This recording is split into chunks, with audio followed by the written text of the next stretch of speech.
Philadelphia?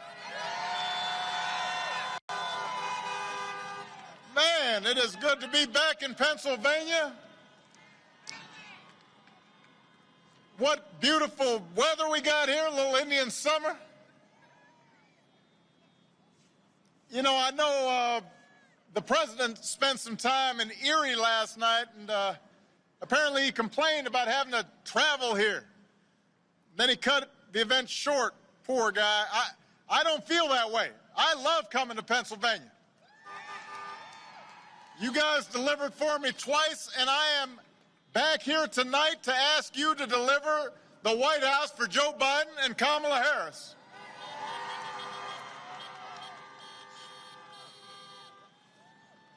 I want to thank Mr. Philadelphia, Charlie Mack, his daughter, India Marie. What an outstanding young lady she was. Those of you who are fathers and have daughters, you know how that feels when you see your daughters just shining. I know a little bit about that. And it was great to see Representatives Brendan Boyle, Mary Gay Scanlon, Governor Tom Wolf, Attorney General Josh Shapiro, Mayor Jim Kenney. Philadelphia, we got 13 days. That's our lucky number right here. 13 days until the most important election of our lifetimes. And you don't have to wait for November 3rd to cast your ballot. You've got two ways to vote right now. Number one, you can vote early in person through next Tuesday. How many people, anybody here voted early already?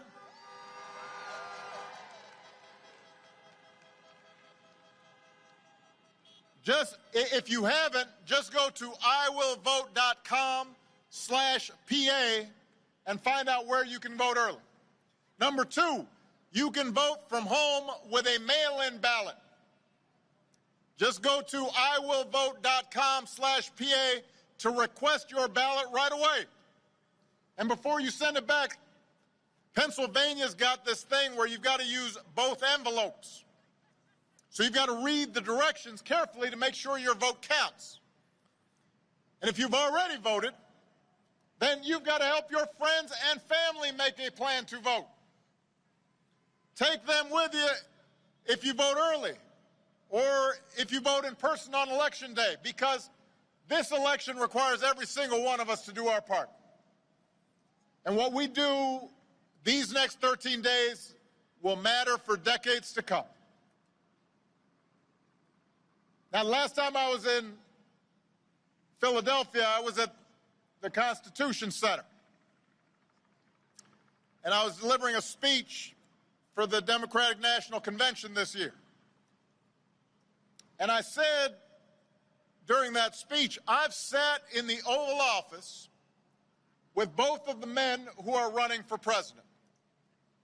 And they are very different people.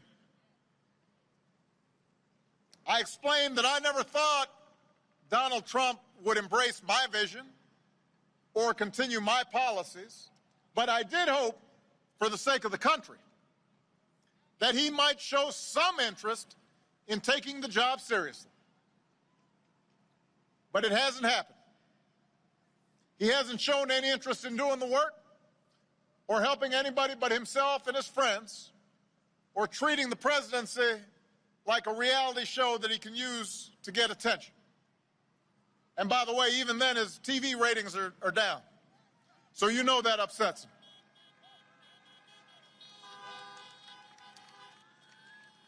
But the thing is, this is not a reality show. This is reality.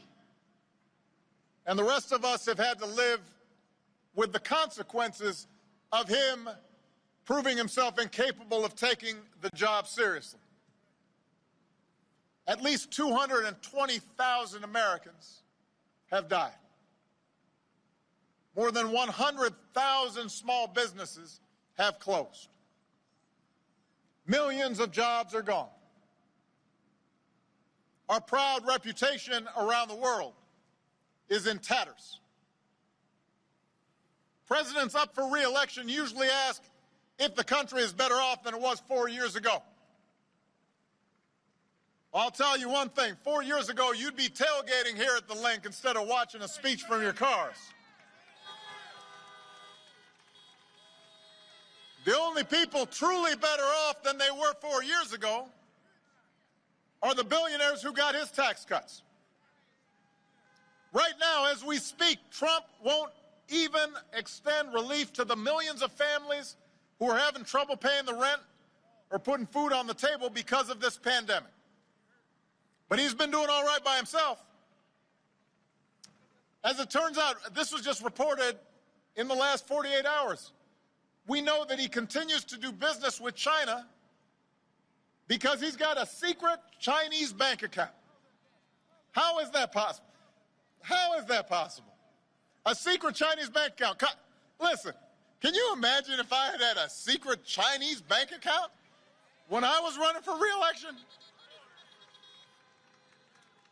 You think Fox News might have been a little concerned about that? They would have called me Beijing Barry. It is not a great idea to have a president who owes a bunch of money to people overseas. That's not a good idea. I mean, of the taxes Donald Trump pays, he may be sending more to foreign governments than he pays in the United States. His first year in the White House, he only paid $750 in federal income tax.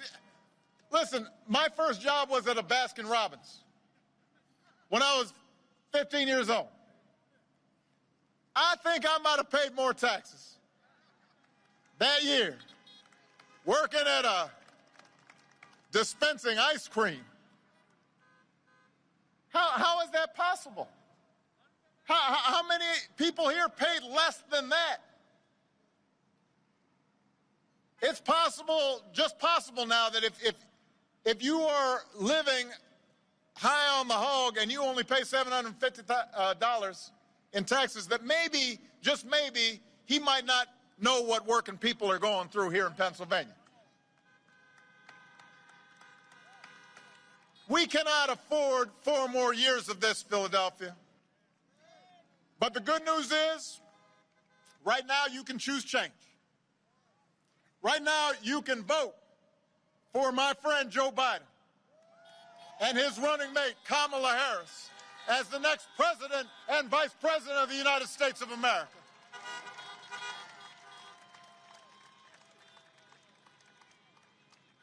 Now, Joe's no stranger to here. He's a native son, scrappy kid from Scranton.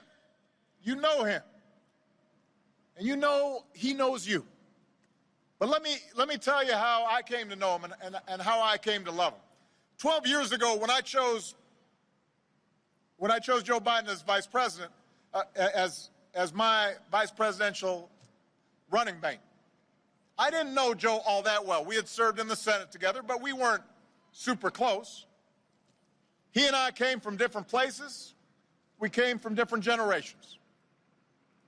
But I came to admire Joe as a man who has learned early on to treat everybody he meets with dignity and respect, living by the words his parents taught him. No one's better than you, Joe, but you're better than nobody. And that empathy, that decency, that belief that everybody counts, that's who Joe is. That's who he'll be.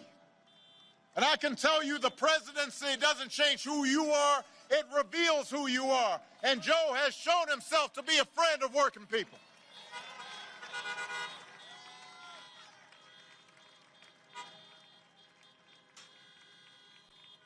For 8 years, Joe was the last one in the room when I faced a big decision. He made me a better president, and he's got the character and experience to make us a better country. And he and Kamala are going to be in the fight, not for themselves, but for every single one of us. Look, I get that this president wants full credit for the economy he inherited and zero blame for the pandemic that he ignored. But you know what? The job doesn't work that way. Tweeting at the television doesn't fix things. Making stuff up doesn't make people's lives better. You've got to have a plan. You've got to put in the work. And along with the experience to get things done, Joe Biden has concrete plans and policies that will turn our vision of a better, fairer, stronger country into a reality. We literally left this White House a pandemic playbook that would have shown them how to respond before the virus reached our shores. They probably used it to, I don't know, prop up a wobbly table somewhere. We don't know where that playbook went. 8 months into this pandemic, cases are rising again across this country. Donald Trump isn't suddenly going to protect all of us. He can't even take the basic steps to protect himself.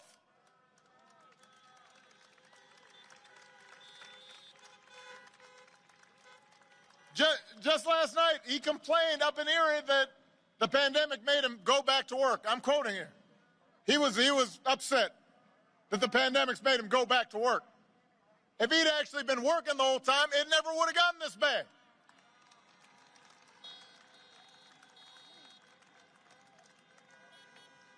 So look, here's the truth.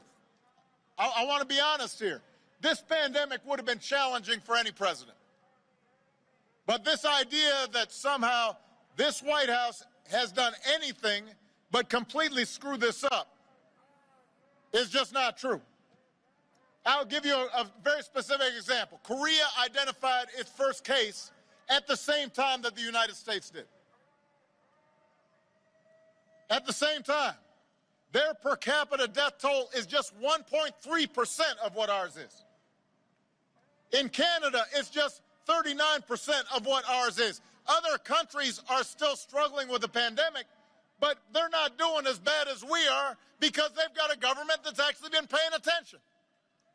And that means lives lost, and that means an economy that doesn't work.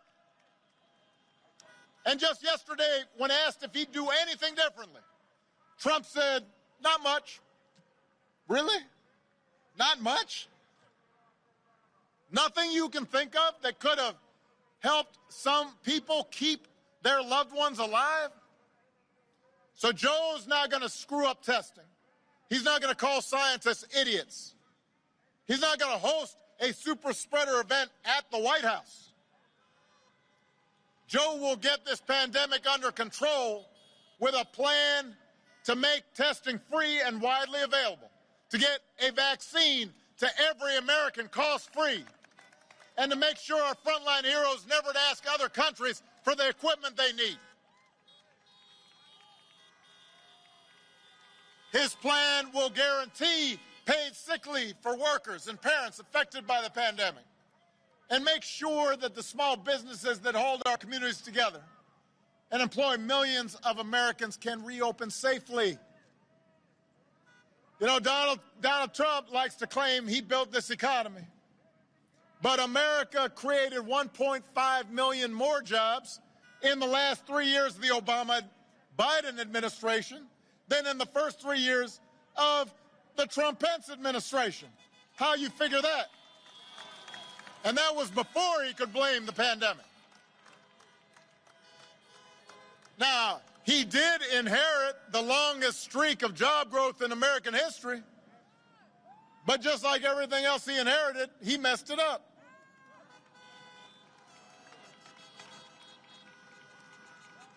The economic damage he inflicted by botching the pandemic response means he will be the first president since Herbert Hoover to actually lose jobs.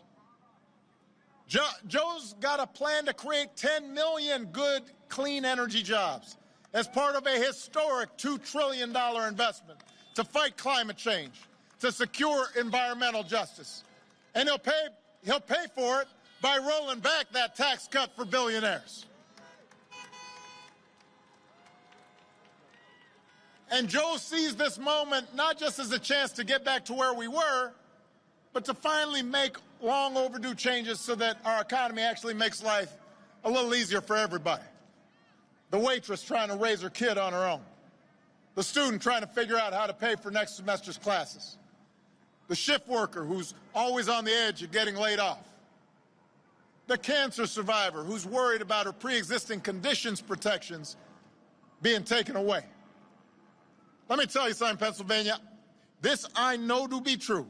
Joe and Kamala will protect your health care and expand Medicare and make insurance more affordable for everybody.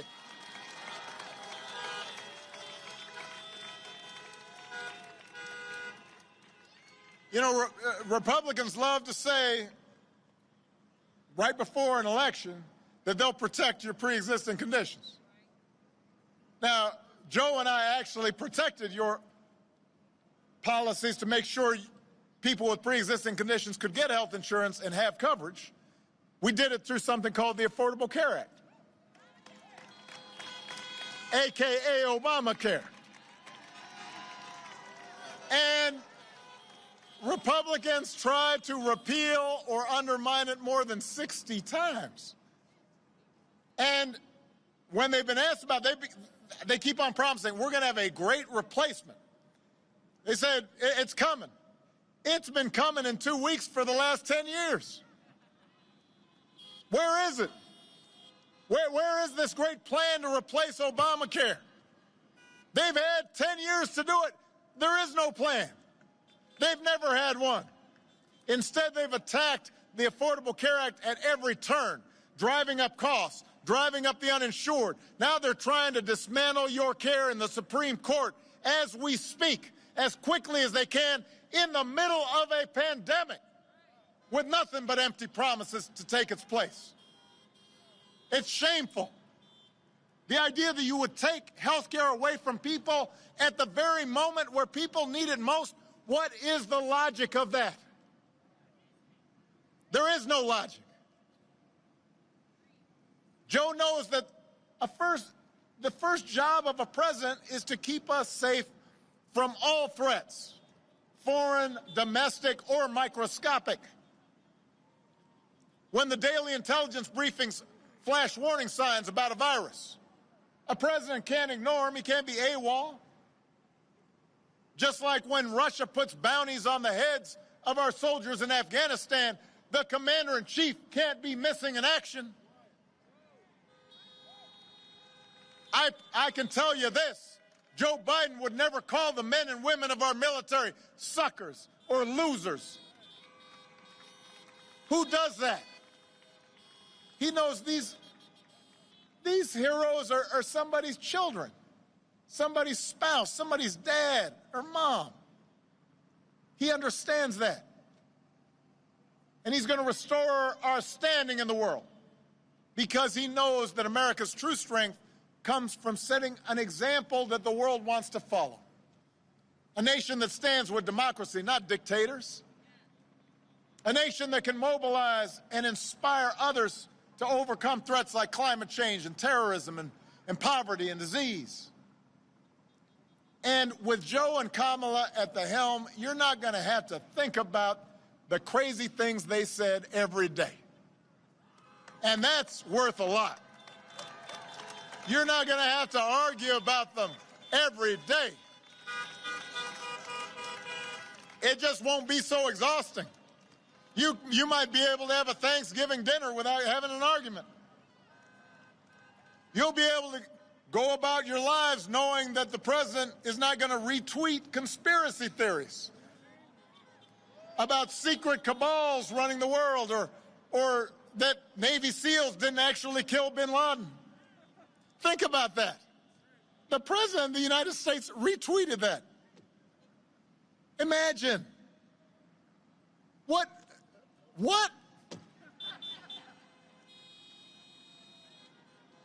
We're not going to have a president that goes out of his way to insult anybody who doesn't support him or threaten them with jail. That's not normal presidential behavior.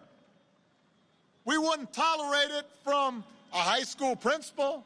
We wouldn't tolerate it from a coach. We wouldn't tolerate it from a coworker. We wouldn't tolerate it in our own family, except for maybe crazy uncle somewhere, you know. He's I mean, why would we expect and accept this from the President of the United States? And why are folks making excuses for that? Oh, well, that's just him. No. There are consequences to these actions. They embolden other people to be cruel and divisive and racist. And it frays the fabric of our society. And it affects how our children see things. And it affects the ways that our families get along. It affects how the world looks at America. That behavior matters. Character matters.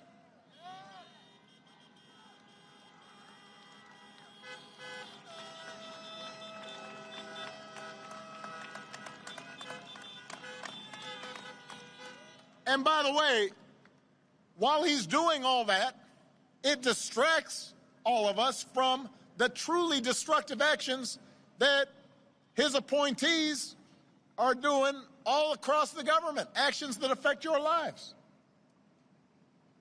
You know, the Environmental Protection Agency that's supposed to protect our air and our water is right now run by an energy lobbyist that gives polluters free rein to dump unlimited poison into our air and water. The Labor Department, that's supposed to protect workers and their rights. Right now, it's run by a corporate lobbyist who's declared war on workers. Guts protections to keep essential folks safe during a pandemic. Makes it easier for big corporations to shortchange them on their wages. The Interior Department, that's supposed to protect our public lands and wild spaces, our wildlife and our wilderness. And right now that's run by an oil lobbyist who's determined to sell them to the highest bidder. You've got the Education Department that's supposed to give every kid a chance, and that's run by a billionaire who guts rules designed to protect students from getting ripped off by for-profit colleges and stiff-armed students looking for loan relief in the middle of an economic collapse. I mean, the person who runs Medicaid right now is doing their best to kick people off of Medicaid instead of sign them up for Medicaid. Come on. When Joe and Kamala are in charge, they're not going to surround themselves with hacks and lobbyists, but they're going to appoint qualified public servants who actually care about looking out for you, for your job, for your family, for your health, for your security, for your planet. And that, more than anything, is what separates them from their opponents. They actually care about every American, including the ones that don't agree with them. And they're going to fight for you every day. They care about you, and they care about this democracy. They believe in a democracy. The right to vote is sacred, and that we shouldn't be making people wait in line for 10 hours to cast their ballot. We should be making it easier for everybody to vote.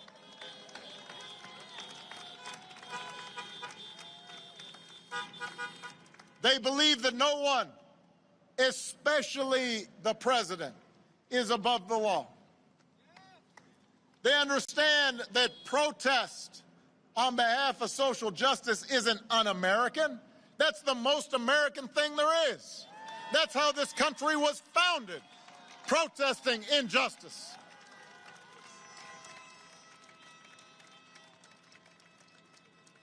They understand we don't threaten our political opponents, threatening to throw them in jail just because we disagree with them.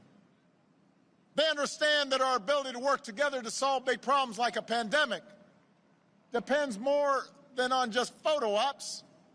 It depends on actually learning the facts and following the science and not just making stuff up whenever it's convenient.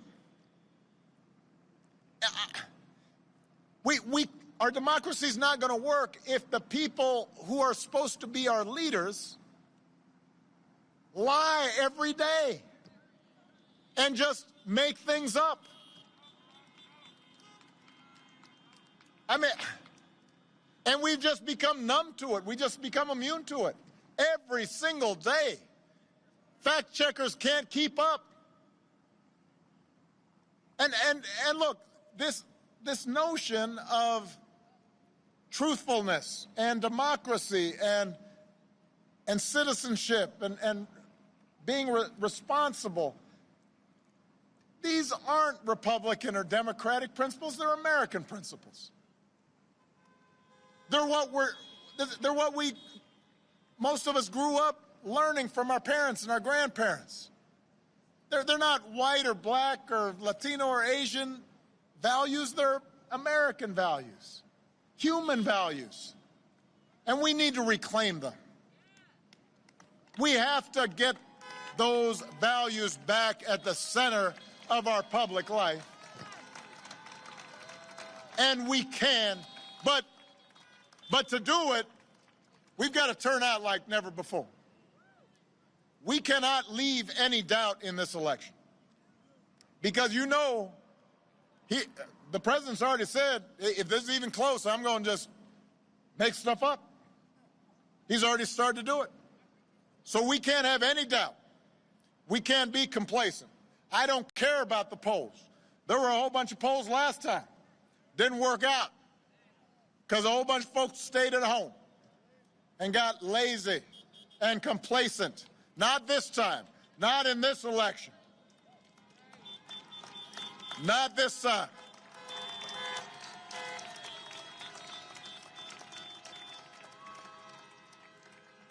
Listen. I understand why a lot of Americans can get frustrated by government and can feel like it doesn't make a difference. Even supporters of mine, during my 8 years, there were times where stuff we wanted to get done didn't get done, and people said, well, you know, gosh, if Obama didn't get it done, then, you know, maybe it's just not going to happen. Look, government is not going to solve every problem. It's true. Every elected official is going to make some mistakes. This is a big, complicated country, and the system's designed so that change happens slowly. It doesn't happen overnight. And believe me, I've got firsthand experience with the way Republicans in Congress abuse the rules to make it easy for special interests to stop progress. But we can make things better. And we sure shouldn't be making things worse.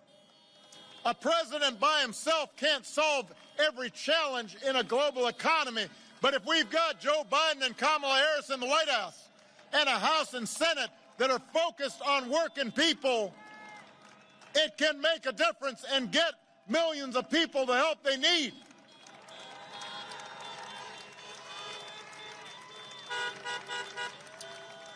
A president by himself can't eliminate all racial bias in our criminal justice system, but if we've got district attorneys and state's attorneys and sheriffs and police chiefs focused on equality and justice, it can make things better.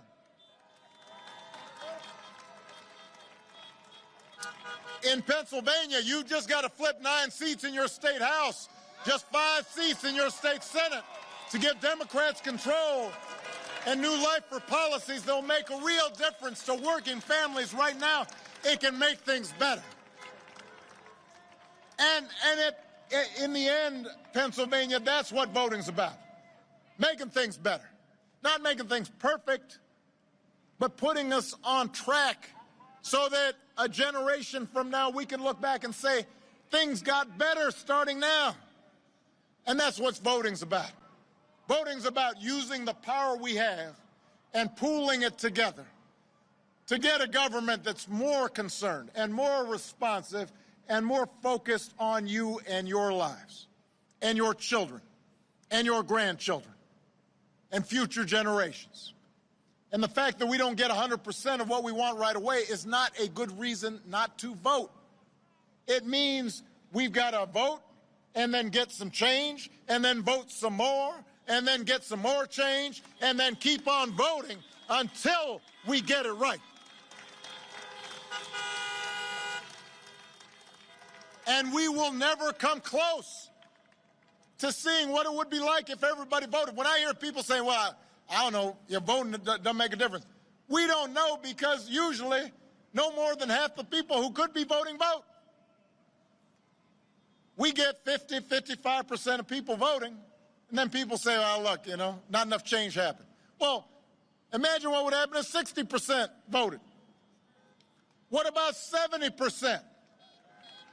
Imagine January 20th, when we swear in a president and a vice president who have a plan to get us out of this mess, who believe in science and have a plan to protect this planet for our kids, and who care about working Americans, and have a plan to help you start getting ahead, and who believe in racial equality and gender equality, and believe in not discriminating against people because of their sexual orientation, and are willing to bring us closer to an America where no matter what we look like and where we come from and who we love and what our last name is, if we go out there and we work, we can make it.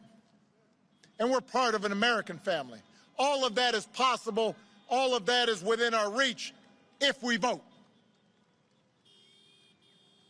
Because let me tell you something, Pennsylvania, people ask me sometimes, they say, man, how have you been able to take it these last 4 years, just watching all this? How do you keep your spirits up? And I tell them, I say, look, for all the times these last 4 years that we've seen our worst impulses revealed, we've also seen what our country can be at its best. We've seen folks of every age and background who've packed city centers and airports and town squares just so families wouldn't be separated, so another classroom wouldn't get shot up, so our kids wouldn't grow up on an uninhabitable planet. We've seen Americans of all races joining together to declare in the face of injustice that Black Lives Matter, no more but no less, so that no child in this country feels the continuing sting of racism. We've seen folks, our essential workers, our healthcare workers, risking their lives day in, day out to save somebody else's loved ones.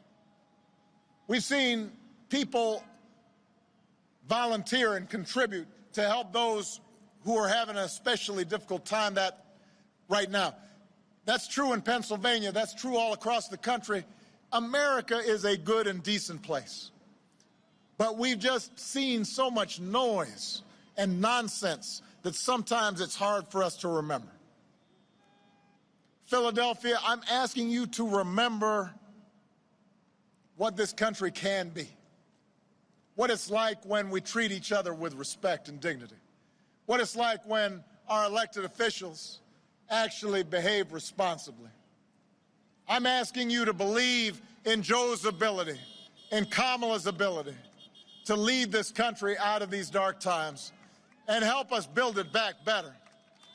Because we can't abandon those who are hurting right now. We can't abandon the children who aren't getting the education they need right now. We can't abandon those protesters who inspired us. We've got to channel their activism into action. We can't just imagine a better future. We've got to fight for it.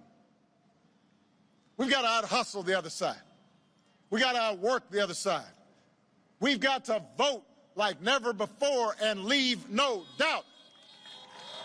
So make a plan right now for how you're going to get involved and vote. Do it as early as you can. Tell your family, tell your friends how they can vote. Don't stop with Joe and Kamala. Make sure you vote all the way down the ticket.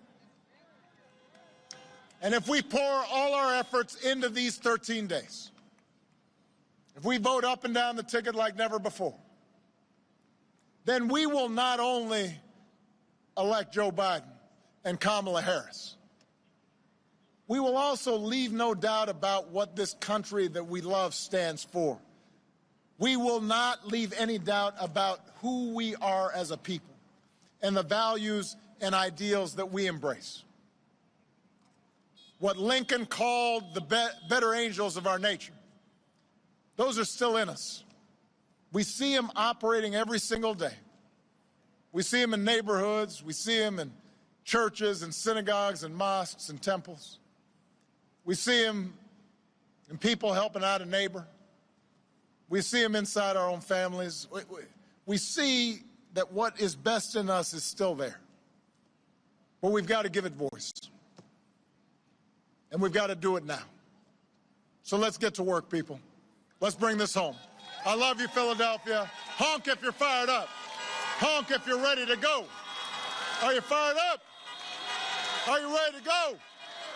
Are you fired up? Are you ready to go? Let's go make it happen. I love you, Philadelphia. Thank you. I love you.